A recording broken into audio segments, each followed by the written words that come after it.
죽음도 이긴 사람들은 한결같이 믿음의 사람들이고 하나님과 동행했던 사람들입니다. 우리가 구원을 믿음으로 받잖아요. 성령도 믿음으로 받잖아요. 하나님의 복도 믿음으로 받아요. 그래서 예수님은 믿음 없는 사람을 책망하시고 믿음 있는 자를 칭찬하십니다. 믿음이 없이는 하나님을 기쁘시게 할 수 없기 때문이죠. 그런데 믿음에는 두 종류가 있답니다. 참 믿음이 있고 거짓된 믿음이 있고 살아있는 믿음이 있고 죽은 믿음이 있다는 거예요. 야고보가 산 믿음, 참 믿음의 증거가 뭐냐 했을 때 그것은 행함이 있는 믿음이다. 그렇게 이야기합니다. 내 형제들아, 만일 사람이 믿음이 있노라 하고 행함이 없으면 무슨 유익이 있으리요? 그 믿음이 능히 자기를 구원할 수 있겠느냐? 여러분, 행함이 있는 믿음인가요? 행함이 있는 믿음이 되기를 주의 이름으로 축원합니다. 과거 로마가 기독교를 공인했을 때가 AD 313년인데 그때 로마의 기독교 인구가 전체 인구의 10% 정도 됐을 때입니다. 10% 정도. 그런데 그 10%가 로마 사회를 변화시키고 로마 사회를 이끌어갑니다. 우리나라의 복음이 초창기에 들어왔을 때에도 여러분 그런 놀라운 영향력이 나타났습니다. 우리가 알다시피 독립선언문에 서명한 우리 국가 인사들이 33명인데 33명 가운데 기독교인의 숫자가 16명입니다. 거의 절반이잖아요. 근데 그때 기독교 인구가 전체 인구의 3%가 채 안 될 때입니다. 3%밖에 되지 않는 우리 기독교인들이 우리 사회를 이끌어갔습니다. 그들은 다 같이 행함이 있는 믿음의 사람들이었던 것입니다. 그런데 우리가 이렇게 시간이 지나면서 우리 성도들에게서 행함을 잃어가고 있어요. 그래서 사회적 영향력이 점점 약화되어 가고 오늘날 기독교가 세상 사람들로부터 욕을 먹고 이렇게 지탄을 받는 이유도 우리가 행함이 없는 신앙으로 지금 전락하고 있고 변질되고 있기 때문이라고 생각이 됩니다. 1859년 프랑스가 낳은 세계적인 줄타기 명수 찰스 브라운딘이라고 하는 사람이 미국에서 줄타기를 하면서 뉴욕에 광고를 했습니다. 내가 나이가라 폭포 위에서 335m의 줄을 연결하고 줄타기를 할 텐데 구경들 오시라고. 그래서 미국과 캐나다에 무려 10만의 인파가 브론든의 이 줄타기 묘기를 보기 위해서 모였습니다. 그때 이렇게 묻습니다. 여러분, 제가 이 위에서 줄을 타려고 하는데 제가 줄 타는 거 할 수 있다고 믿습니까? 그러니까 사람들이 브론딘의 명성을 하니까 연호합니다. 브론딘은 할 수 있다. 그들의 믿음처럼 브론딘은 줄타기에 성공합니다. 줄을 타고 나서 또 이렇게 묻습니다. 여러분, 제가 이 외줄 위에서 여기 바퀴 하나짜리 자전거를 탈 겁니다. 제가 할 수 있다고 믿습니까? 사람들은 더 큰 목소리로 브론딘은 할 수 있다 소리를 칩니다. 그리고 내 믿음대로 브론딘은 한 바퀴짜리 자전거 타는데 성공합니다. 그런데 거기서 그치지 않고 또 이렇게 묻습니다. 여러분, 제가 이번에는 사람을 한 사람 제 목에 태우고 제가 이 줄을 타려고 하는데 할 수 있다고 믿습니까? 브론딘은 할 수 있다. 더 크게 박수까지 쳐가면서 소리를 질렀습니다. 바로 그때 브론딘은 거기 모인 10만 관중에게 찬물을 끼얹는 제안을 합니다. 여러분의 자녀들 가운데 7살 미만의 아이들을 한 명만 저에게 보내주시면 제가 내 목 위에 이 아이를 태우고 줄타기를 하겠습니다. 몇 사람이나 나왔을 것 같습니까? 단 한 사람도 나오질 않았습니다. 어쩌면 우리 믿음이 그런 믿음이 아니겠는가 싶어요. 하나님 살아계신 거 믿습니다. 성경이 하나님 말씀인 거 믿습니다. 그런데 말씀대로 안 삽니다. 행함이 없습니다. 마치 브론딘의 줄타기 모기를 위해서 모인 10만의 군중과 같이 신앙생활을 그렇게 우리가 하고 있습니다. 야고보 사도는 믿음이 없는 우리의 믿음이 얼마나 헛된가를 이야기하면서 이렇게 말했죠. 만일 형제나 자매가 헐벗고 일용할 양식이 없는데 너희 중에 누구든지 그에게 이르되 평안히 가라, 덥게 하라, 배부르게 하라 하며 그 몸에 쓸 것을 주지 아니하면 네가 가서 덥게 하라, 배부르게 하라, 평안히 하라 하는 그 말이 무슨 유익이 있겠느냐? 맞지 않아요? 먹을 것이 없어서 굶고 있는 사람에게 가서 좀 먹고 다녀. 입을 것이 없어서 이렇게 그냥 외투도 못 입고 온 사람에게 좀 외투 좀 걸치고 다녀. 말만 하면 무슨 의미가 있어요?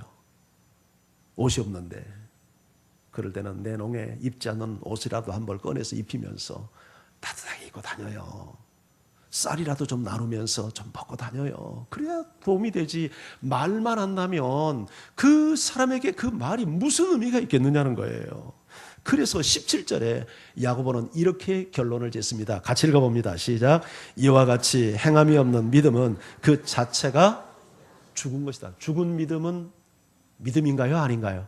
그건 아니죠. 행함이 없는 것, 말만 하는 것, 우리가 이성적으로 동의만 하는 믿음은 그건 참 믿음이 아니라고 말합니다. 그건 죽은 믿음이라는 거예요. 성경에도 살았다는 이름은 있으나 실상은 죽은 교회가 있죠. 어느 교회죠? 사대교회. 사대교회에 대해서 이렇게 소개합니다. 요한계시록 3장 1절 같이 읽어봅니다. 함께요. 시작.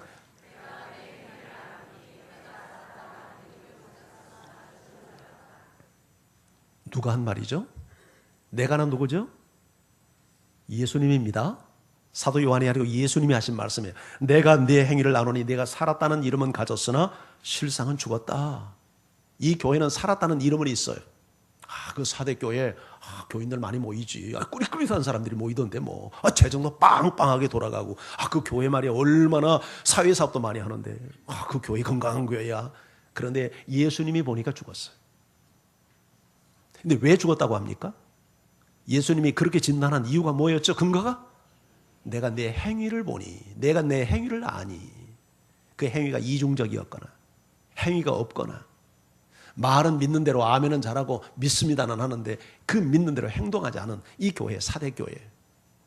사람도 그런 사람이 있어요. 살아있는데 실상은 죽은 사람. 그런 사람을 어떤 사람이라고 그러죠? 식물인간. 식물인간은 살아있습니다. 분명히 호흡도 합니다. 심장도 뜁니다. 숨도 쉽니다. 배설도 합니다. 그런데 사람 구실을 못합니다. 자기 의도하는 대로 움직이지를 못합니다.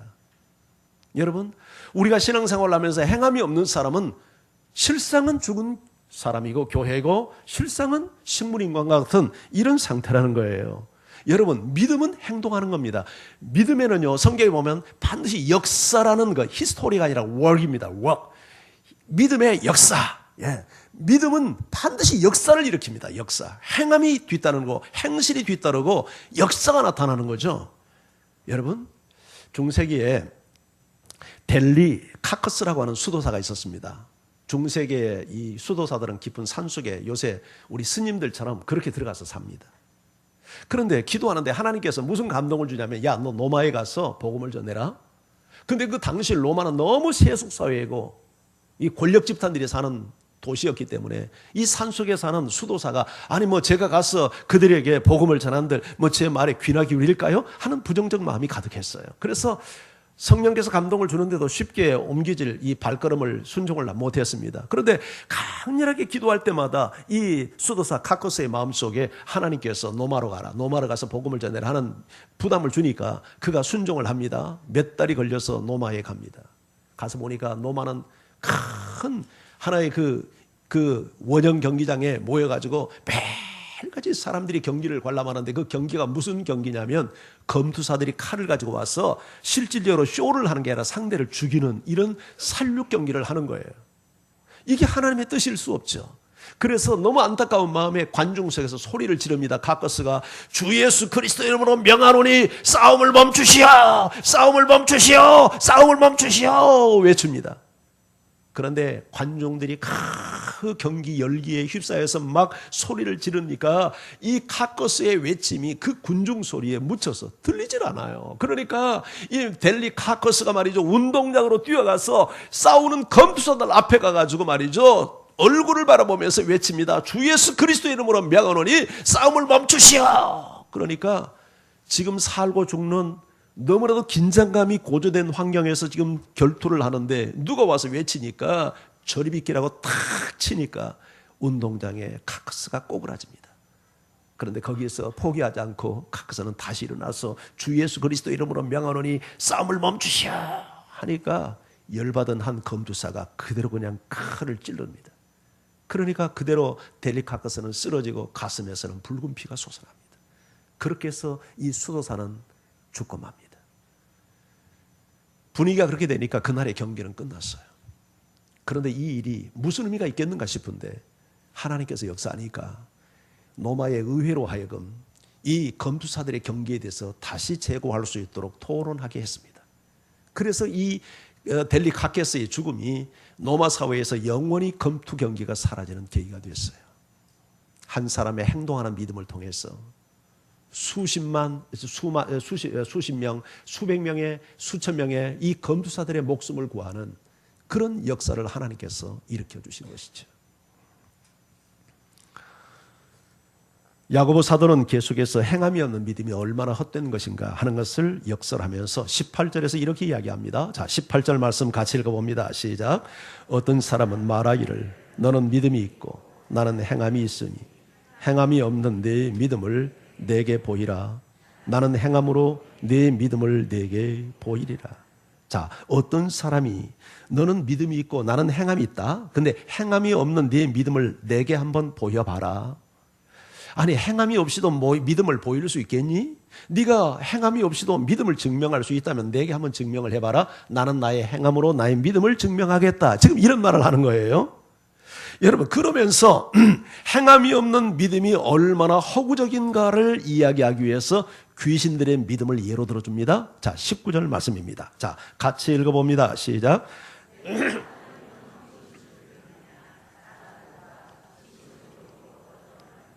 내가 하나님이 한 분인 거 믿냐? 정말 좋은 믿음이다. 잘하는도다. 그런데 그 정도는 귀신들도 다 믿는다. 하나님이 한 분인 것, 하나님의 유일하신 것, 하나님이 살아계신 것, 귀신들도 그 정도는 믿어. 심지어 귀신들이 떨기까지 해. 그것이 완전한 믿음이 될 수 없다. 그 이야기를 지금 하고 있는 거죠. 귀신들은 하나님이 한 분인 거 믿고 귀신들이 하나님의 존재 앞에서 두려워 떨기도 하지만 귀신들은 하나님께 순종하지 않습니다. 행동하지 않습니다. 행하지 않습니다. 따르지 않습니다. 말씀을 적용하지 않습니다. 그건 거짓된 믿음입니다.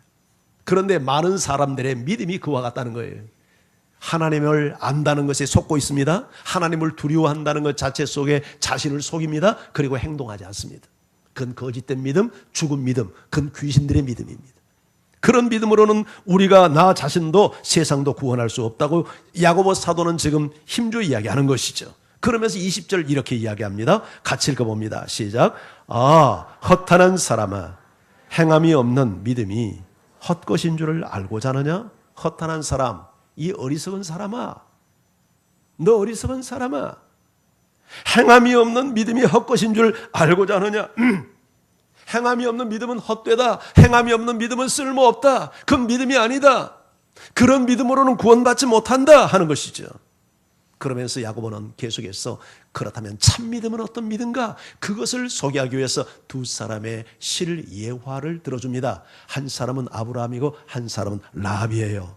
자, 이 아브라함에 대해서 야고보가 말하는 야고보의 그 아브라함의 믿음을 소개하기 전에 바울이 로마서에서 아브라함의 믿음을 어떻게 말했는지 한번 우리 들어보기를 원합니다. 자, 로마서 4장 2절에서 4절 같이 한번 읽습니다. 시작. 자랑할 것이 있으려니와 하나님 앞에서는 없느니라. 성경이 무엇을 말하느냐? 아브라함이 하나님을 믿음에 그것이 그에게 의로 여겨진 바 되었느니라.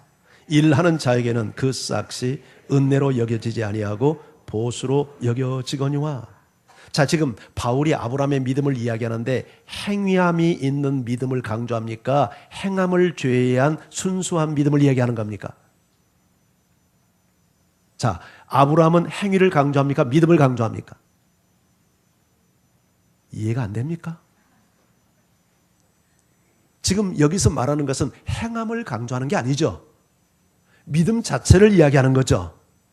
자, 그런데 야고보는요, 똑같은 아브라함의 믿음을 이야기하는데 여러분 다르게 이야기합니다. 자, 오늘 21절, 본문 21절을 읽습니다. 시작. 우리 조상 아브라함이 그 아들 이삭을 제단에 바칠 때에 행함으로 의롭다 하심을 받은 것이 아니냐. 자, 아브라함의 믿음을 이야기하는데 지금 야고보는 믿음을 강조합니까? 행함을 강조합니까? 행함을 강조합니다. 바울은 아브라함이 의롭다함을 받은 것이 행함으로가 아니라 믿음으로 의롭다함을 받았다고 얘기합니다. 그런데 야고보는 믿음으로만이 아니라 행함을 통해서 의롭다함을 받았다고 합니다. 의롭다함을 받는데 초점이 다릅니다. 바울은 믿음을 강조하고 야고보는 행함을 강조합니다. 충돌하는 것처럼 보입니다. 그러나 이건 절대 충돌이 아닙니다. 이것은 시점과 배경의 차이입니다. 바울이 아브라함의 믿음을 소개했을 때 그 배경은 창세기 15장입니다. 창세기 15장에 무슨 사건이 나오냐면 아브라함이 하나님의 부름을 받고 내가 너에게 자손을 주는데 네 자손을 통해서 세상의 모든 민족이 복을 받게 하겠다. 그때 아이가 없을 때입니다. 그 자손을 준다는 얘기 아닙니까? 근데 기다립니다. 그런데 애가 없습니다. 아브라함의 믿음이 흔들립니다. 그때 하나님께서 아브라함을 찾아오셔서 이렇게 말씀합니다. 아브라함, 이리 좀 와봐. 밖에 좀 나가자. 밤하늘에 저 하늘을 바라보며 저 별 좀 한번 세어볼래? 여러분, 팔레스타인에서 바라보는 저 밤하늘의 별은 장난이 아닙니다. 은가루를 뿌려놓은 것처럼 그렇게 별들이 많습니다. 제가 깜짝 놀랐습니다. 성지순례 가가지고 시나이 반도에서 밤하늘의 별을 바라보는데요. 별을 말이죠. 그야말로 우리 그 아이들 잠자리 채가지고 휙 한번 산둥성에 올라가서 저으면 수십 개를 딸 것 같아요. 얼마나 별의 숫자가 많은지. 별이 쏟아지는 밤이에요. 그야말로. 예. 그 별을 셀 수 있느냐? 셀 수 없다고 하니까 내 후손이 저하지 많아질 거야. 그런데 그 약속을 아브라함이 믿었어요. 그 믿음을 보고 의롭다고 여겼어요. 이것이 창세기 15장에 나오는 이야기예요. 그런데 야고보가 아브라함의 믿음을 소개할 때 배경은 창세기 22장이에요. 22장의 내용은 뭐냐면 그렇게 해서 이제 백세의 아들을 받잖아요. 이삭을 받잖아요. 그래서 이삭이 잘 자라서 10대 소년이 됐는데 어느 날 너무 이해할 수 없는 정적 병력 같은 말씀을 하나님이 하셔요. 야, 네 아들, 네 사랑하는 독자 이삭, 걔 말이야. 걔 데리고 저 내가 지시하는 땅에 가서 걔를 번제로 잡아서 배를 가르고 창자를 꺼내고 씻어서 불태워 제물로 바치래요. 이게 말이 될 소리예요, 이게? 아니, 그 자식을 통해서 하늘의 별처럼 그 많은 자손을 주겠다는 그 이삭을 잡아서 번제로 하나님께 바치라니 말이 되겠냐고. 말이 되냐고, 이게. 말이 되냐고. 그런데 아브라함은요, 이 바보 같은 아브라함이 그 말씀을 듣고 그대로 순종을 합니다. 근데 그것을 보면서 하나님께서 아브라함, 너는 정말 믿음이 좋구나. 그 행함이 있는 믿음을 보면서 의롭대함을 여겼다는 거예요. 초점이 달라요. 그러니까요, 이렇게 정리해 볼 수 있어요. 바울이 아브라함의 믿음을 봤을 때는 아브라함의 믿음의 출발 단계예요. 근데 야고보가 봤을 때는 아브라함의 믿음의 완성 단계예요. 바울이 봤던 아브라함의 믿음은 뿌리예요. 야고보가 봤던 아브라함의 믿음은 열매예요. 똑같이 믿음이에요. 시점이 달라요. 배경이 달라요. 우리는 이 두 가지가 다 필요해요. 우리는 구원받을 때 예수를 믿음으로 구원받잖아요. 행위를 통해서 구원받는 거 아니에요. 예수님의 보혈과 약속을 믿는 믿음을 통해서 구원받아요. 그러나 거기서 끝나면 안 돼요. 그 믿음은 점점 잘해서 우리가 행함으로까지 완성된 열매를 보이는 단계까지 성장해 가야 돼요. 할렐루야. 지금 야고보가 이야기하는 것은 바로 이 결론 부분, 완성된 부분. 그래서 22절에서 이렇게 이야기합니다. 자, 22절을 같이 읽어봅니다. 시작. 내가 보거니와 믿음이 그 행함과 함께 일하고 행함으로 믿음이 온전하게 되었느니라. 자, 내가 보거니와 믿음이 그 행함과 함께. 지금 앞에 아브라함의 이야기를 했잖아요. 내가 아브라함을 보았지. 그런데 그 믿음은 반드시 행함과 함께 일을 하고 행함으로 믿음이 온전하게 되는 거야. 야고보가 아브라함의 믿음을 소개했을 때 그 믿음은 22장 이삭을 바치는 그 행함, 그걸 믿음이라고 본 거예요. 그걸. 그래서 행함과 함께 믿음이 완전하게 된다, 온전하게 된다, 이렇게 말씀을 하는 겁니다. 그러면서 24절에 이렇게 결론을 지어요. 24절을 읽습니다. 시작. 이로 보건대 사람이 행함으로 의롭다 하심을 받고 행함으로만은 아니라. 이로 보건대 아브라함의 이야기를 들어보니 사람이, 내가, 당신이, 우리가 어떻게 해요? 행함으로 의롭다 하심을 받고 믿음으로만 의롭담을 받는 게 아니다. 우리가 믿음으로 출발을 한다. 그러나 하나님이 요구하는 그 의로움, 그 믿음의 완성은 야고보가 봤던 관점이지 바울이 봤던 관점은 아니다. 그 얘기를 지금 하고 있는 것입니다.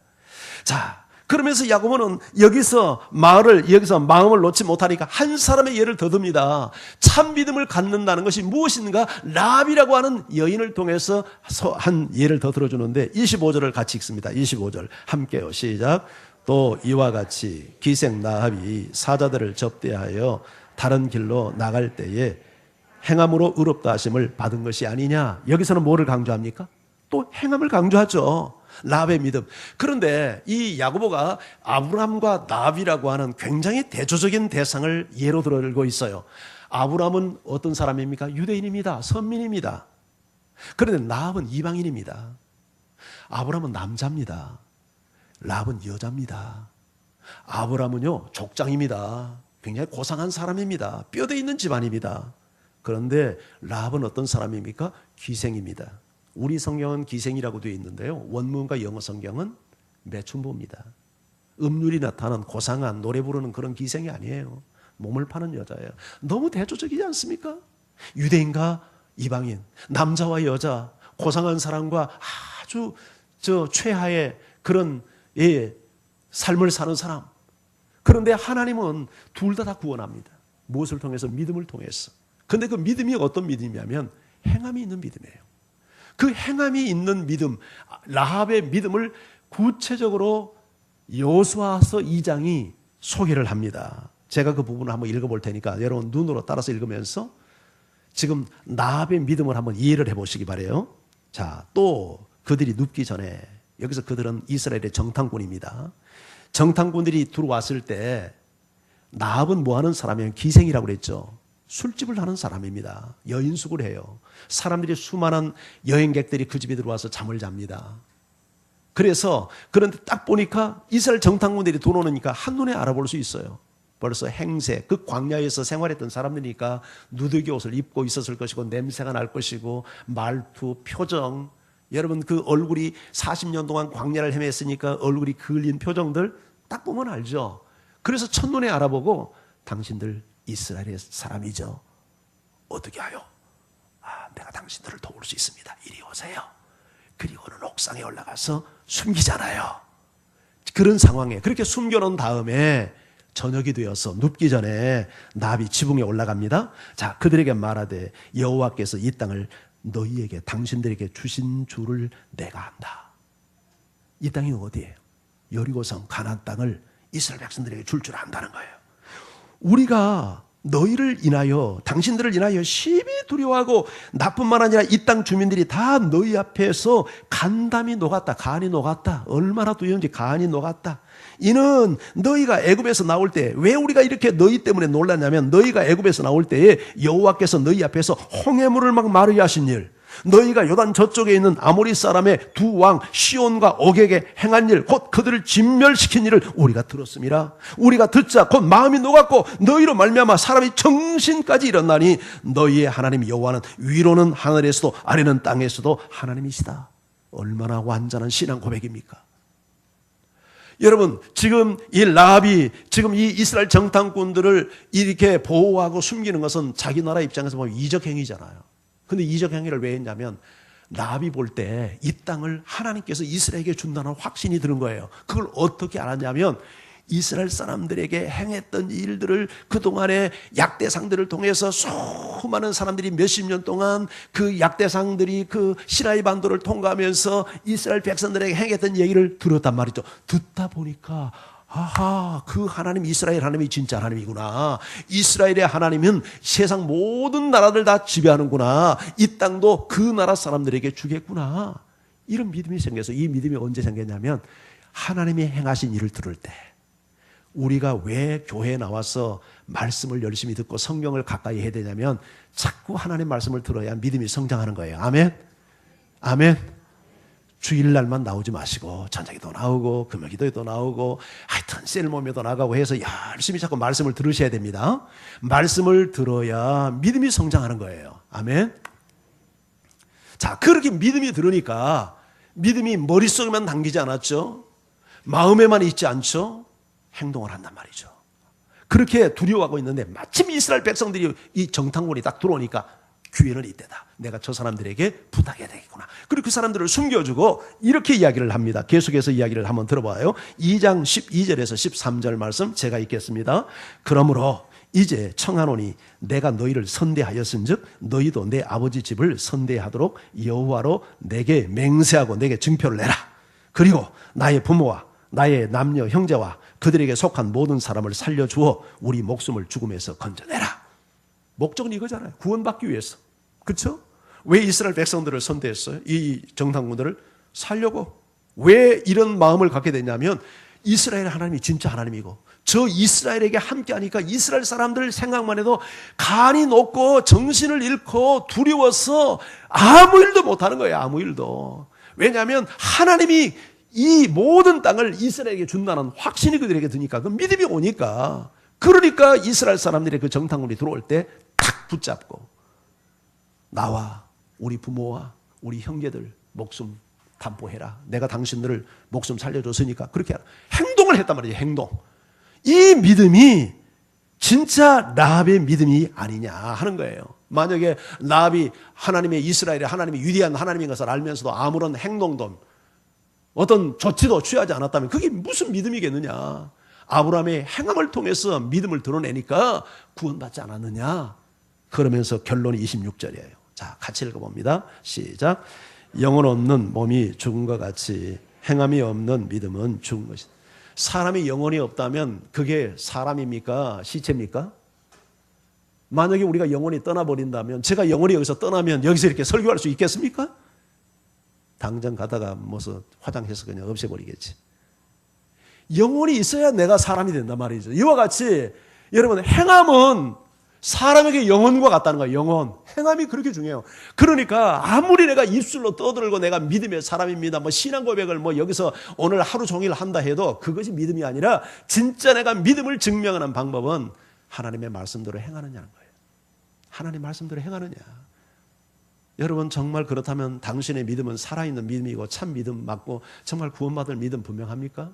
아브라함의 믿음과 같고 라합의 믿음과 같습니까? 여러분 우리의 지성에 속지 않기를 바랍니다. 감정에 속지 않기를 바랍니다. 오늘 행함의 믿음을 가져야 돼요. 저는 오늘 이 말씀을 적용하면서 두 가지 적용을 여러분에게 말씀하고 싶어요. 첫째는 지체들을 섬기십시오. 정말 당신이 믿음의 사람이라면 지체들을 섬기십시오.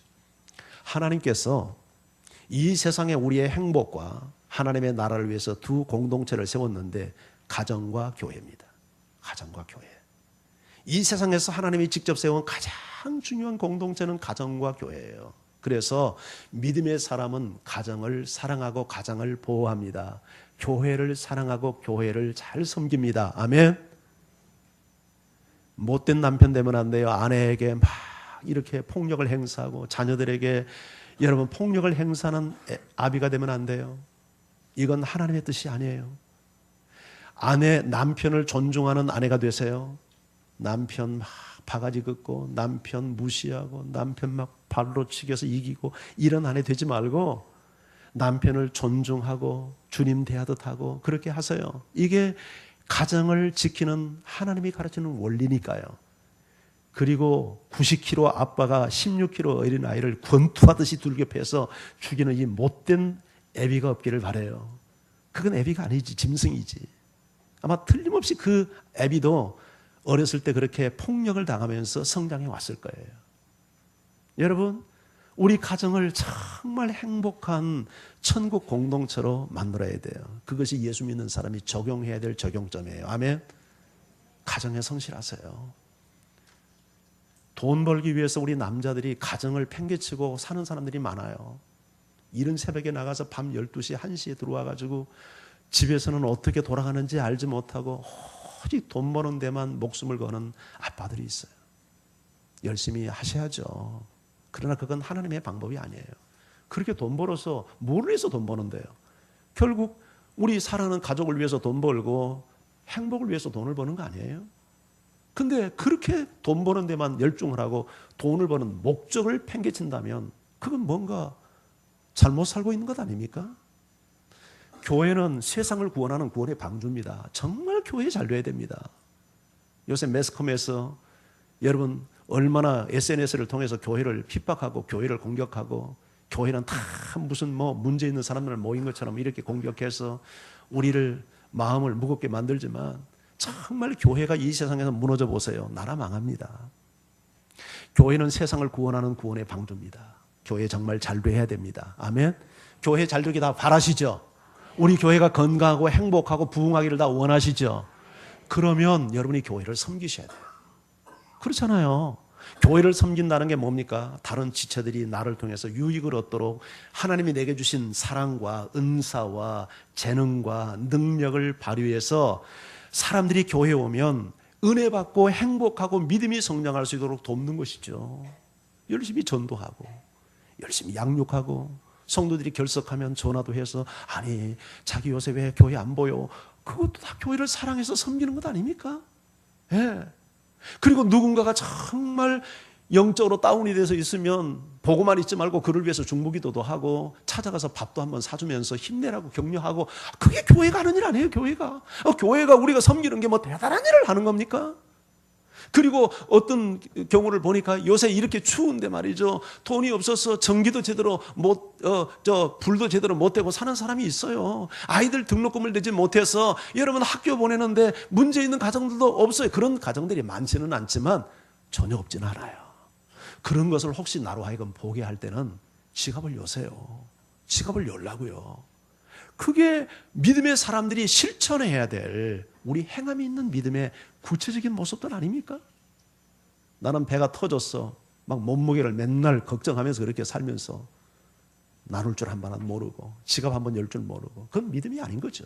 믿음이 아닌 거죠. 말로만 믿음 하고 떠들어 봐요. 그게 믿음인지. 믿음은 그런 게 아니잖아요. 실행을 해야죠. 실행을. 그런데 여기 조심할 게 하나 있어요. 내가 형제의 아픔과 필요를 보면서 감동을 받아가지고 내가 성령에 이끌려서 돕는 것은 굉장히 성경적이고 하나님의 방법인데 사랑을 빌미 삼아서 내가 먼저 손을 내밀고 도움을 요청하고 형제에게 경제적 피해를 입히는 것은 바른 방법이 아니에요. 왜냐하면 성령은 그렇게 역사하지 않기 때문이죠. 이게 같은 말 같지만 굉장한 차이가 있는 말이에요. 여러분, 내가 굶더라도 내가 이 사람 저 사람에게 경제적인 피해를 입히는 행위를 해서는 안 됩니다. 기도하면 하나님은 반드시 하나님의 방법으로 감동을 통해서 역사할 거예요. 할렐루야. 이것이 우리가 지체를 섬기는 적용을 해야 될 일입니다. 두 번째는요, 세상에서 우리가 선을 행해야 돼요. 세상에서 선을 행해야 됩니다. 지난주에 제가 인터넷을 통해서 여러분의 강의를 하나 들었는데 경제학 박사가 요새 경기가 좀 어렵잖아요. 중동 유가가 지금 생산은 많이 하고 소비는 적고 하니까 막 유가가 폭락해가지고 요새 $20대까지 떨어졌더라고요. 그러면 중동에서 석유를 팔아가지고 돈을 많이 벌면 그 사람들이 투자도 하고 건설도 하고 해서 이렇게 많은 또 나라들이 가서 또 건설도 참여해서 이제 세계 경제가 이렇게 살아나는데 돈을 못 버니까 이 사람들이 투자를 할 수가 없잖아요. 투자를 못 하니까 사람들이 거기에 수출을 한다든지 인력을 가서 보낸다든지 하니까 세계 경제가 함께 어렵고 또 세계 지금 경제에 거의 허브 역할을 하고 있는 이 중국이 막 급성장을 하면서 인구가 15억이잖아요. 어마어마한 생산 유발 효과를 가져오는데 중국이 요새 경제 침체가 오면서 지금 세계의 경제의 먹구름이 그냥 들여지고 있단 말이죠. 자, 그러면서 그분이 이제 그런 얘기를 하는 거예요. 이 경제라고 하는 것이 사람의 몸과 똑같다는 거예요. 경제가 제대로 돌려면 뭐가 돌아야 되냐면 돈이 돌아야 된대요. 맞습니까? 나는 뭐 경제를 모르니까 잘 모르겠는데 뭐 여러분 경제 잘 아시잖아요. 예. 돈이 돌아야 경제가 활성화가 된대요. 그러면서 사람의 몸과 똑같대요. 사람이 건강하려면 기본적으로 혈액순환이 잘 돌아야 된다고 하대요. 예, 피가 잘 돌아야 기본적으로 건강. 이게 건강의 기본이라는 거예요. 그런데 사람의 피가 안 돈다는 것은 뭔가 핏줄이 막혔다는 거 아니에요. 이게 뭐 우리가 음식을 잘못 먹는다든지 운동을 안 하든지 해가지고 핏줄이 이렇게 콜레스테롤에 의해서 딱 막히면 피가 잘 통과가 안 되죠, 이게. 그래서 동맥경화가 온단 말이죠. 동맥경화가 오면 사람이 중병을 앓거나 목숨을 잃습니다. 이와 같이 돈이 흘러가지 않고 돈이 딱 고여 있으면, 요새 얼음에 동파 사고들이 많이 나죠. 그 동파 사고가 날 때 물이 얼어버리면 꼭지를 틀어도 물이 안 흐르잖아요. 이와 같이 돈이 딱 막혀버리면 이걸 돈맥경화라고 하더라고요. 이 돈맥경화가 딱 오면 경제가 다 죽는다는 거예요. 그래서 이제 이분이 그 경제학 박사가 내린 결론이 뭐냐면 우리 크리스찬들이, 세상을 사랑하고 이웃을 사랑하는 우리 크리스찬들이 돈을 좀 풀라는 거예요. 돈을 좀 쓰라는 얘기예요. 여러분, 지갑을 열어서 돈 쓰시기를 바랍니다. 아멘을 안 하네. 아니, 이건 내 이야기가 아니고 경제학 박사 이야기라니까. 경제학 박사. 예. 우리가 힘들고 어려울수록 돈을 좀 풀어야 된대요. 그래서 돈을 돌게 만들어야 된대요. 그래야 경제가 활성화가 된다는 거예요. 전 집사님 맞습니까? 전 집사님은 경제학 박사잖아요. 예. 여러분, 우리가 그렇게 해서 돈을 많이 좀 쓰세요. 예. 이렇게 힘들고 어려울 때 정말 고통받고 사는 사람에게 물건도 좀 사주고 쌀도 좀 팔아주고, 그렇게 해서 돈을 좀 써야 그것이 우리가 적용해야 될 지금 이 시점에서 우리의 적용점이라고 봅니다. 그리고 또 하나, 이 선을 베푸는데 말이죠, 지난 2014년 4월 23일 날 왕십리역에서 있었던 사건입니다. 어떤 사람이 지하철 안에서 술을 잔뜩 먹고 와가지고 우악 하고 이 토사를 했어요. 그러니까 완전 전철 안에서 그 사람들이 가득 찬 곳에서 토를 했으니 난리가 났죠. 막 사람들이 아우성을 지르고 여성들은 그냥 악을 쓰고 도망가고 난리가 났습니다. 사람들이 그 자리를 다 피하는데 한 젊은 청년이 토사물이 흩어진 지하철 바닥에 무릎을 꿇고 앉아서 맨손으로 토사물을 긁어 모아서 비닐위에 집어넣었어요. 그것을 누군가가 자기 핸드폰으로 찍어서 유튜브에 올렸는데 한 방송사에서 그것을 캡처해가지고 미담으로 소개를 했었습니다. 2014년 4월 23일 날 일어난 일이에요. 그런데 국민일보 한 기자가 지난 12월 달에 수소문을 해서 그때 그 토사물을 담았던 그 청년을 만났더라고요. 그 청년이 이름이 김건희고요. 나이는 34살이에요. 그 사람이 연극 배우이고 대안학교 교사예요. 그때 그 토사물을 토했던 사람이 정신을 차리고 당신 이름 뭐야? 이렇게 물었대요. 그랬더니 이분이 뭐라고 했냐면 저는 그냥 예수 믿는 청년이에요. 자기 이름 대신 예수 믿는 청년이라고 지하철 안에서 이야기를 한 거예요. 그리고 이 사람을 조사를 해보니까 이 사람이 예수를 믿는 아주 신실한 크리스찬인데 노숙인들을 많이 도와요. 그래서 노숙인들에게 명함을 돌리는데 뭐라고 명함이 되어 있냐면 내가 혹시 도움이 필요할 때 연락 주세요. 그리고 거기에 역시 자기 이름 대신 예수 믿는 청년. 참 저는 그 기사를 보면서 정말 감동받았어요. 예수 믿는 청년. 예수님의 이름을 드러내는 거예요. 자기 이름을 드러내는 게 아니라 예수 믿는 청년. 그런데 이분이 별명이 하나 있는데 귤 아티스트예요. 귤 아티스트. 귤을 가지고 예술을 하는데 왜 그런 이름이 붙였냐면 사람들에게 귤을 나누는 일을 하는데 주로 이제 노숙인들, 길거리 청소년들 이런 아이들 만나서 이렇게 이제 교훈도 하고 귤을 주면서 이제 대화를 하는데 귤을 그냥 주지 않고 귤에다가 그림을 그리는데 활짝 웃는 얼굴을 그려요. 그 활짝 웃는 얼굴 금방 그릴 수 있잖아요.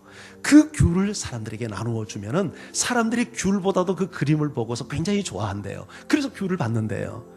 그런데 이런 일이 있었어요. 한 노숙인에게 귤을 전하는데 이 귤을 받고 한 노숙인이 엉엉 거기서 우는 거예요.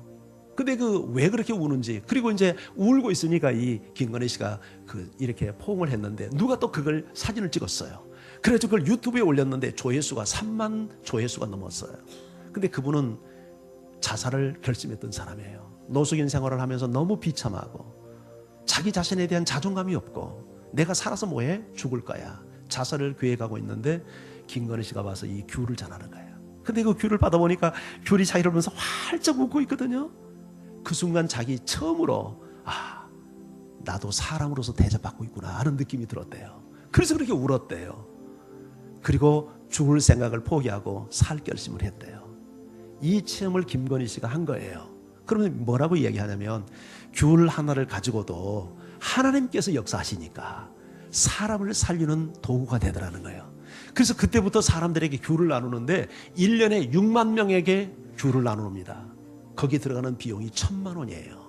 그걸 다 자기 자비로 돈을 들여서 1,000만 원 돈을 가지고 귤을 사가지고 사람들에게 귤을 나누는데, 그 귤을 나눌 때 반드시 거기다가 활짝 웃는 얼굴을 가지고 귤을 나누는 거예요.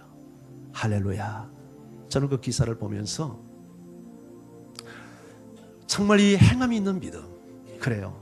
아무리 이 사람이 행동하지 않고 백날 노숙인들을 위해서 기도만 하고 있었다면 그런 기적이 일어나지 않을 거예요. 그러나 자기가 받은 감동과 은혜를 가지고 실천하기 시작할 때 그를 통해서 수많은 사람들이 예수의 이름을 알게 되고 하나님의 이름을 알게 되고 또 생명을 구하는 역사를 경험했단 말이죠.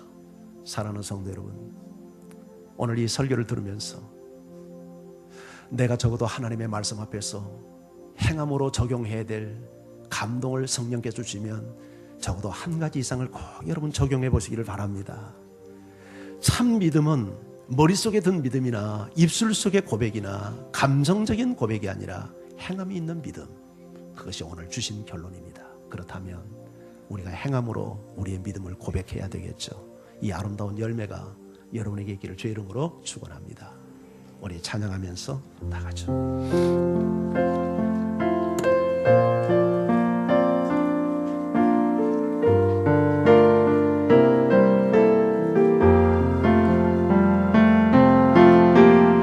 세상은 들리고 사람들은 변하여도 나는 주를 섬기리.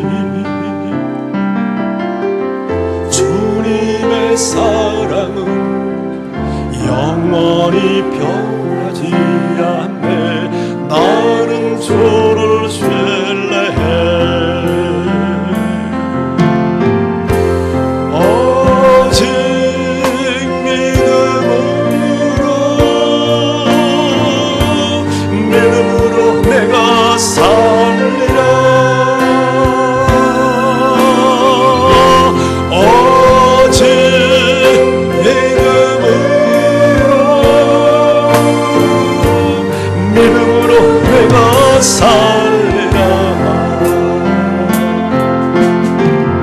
믿음은 늘리고 사람들 주를 떠나도 나는 주를 섬기니. 주님의 나라는 영원히 살지 않네. 나는 주를 신뢰해.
당신의 진정한 고백이 되기를 원합니다. 믿음으로 살아야 됩니다. 믿음으로 행해야 됩니다. 행함이 없는 믿음은 참된 믿음이 아닙니다. 죽은 믿음입니다. 구원받을 수 없습니다. 세상을 변화시킬 수 없습니다. 세상을 바꾸었던 모든 사람들은 행하는 사람들이었습니다. 주님, 나에게 이처럼 행함이 있는 믿음을 주시옵소서. 그리고 내가 지금 말씀을 통하여 들을 때 너 이거 행해야지, 너 이거 행해야지 주신 주님의 명령 앞에 제가 순종하기 원합니다. 힘을 주십시오. 이 시간 기도하며 우리 하나님 앞에 함께 나갑니다.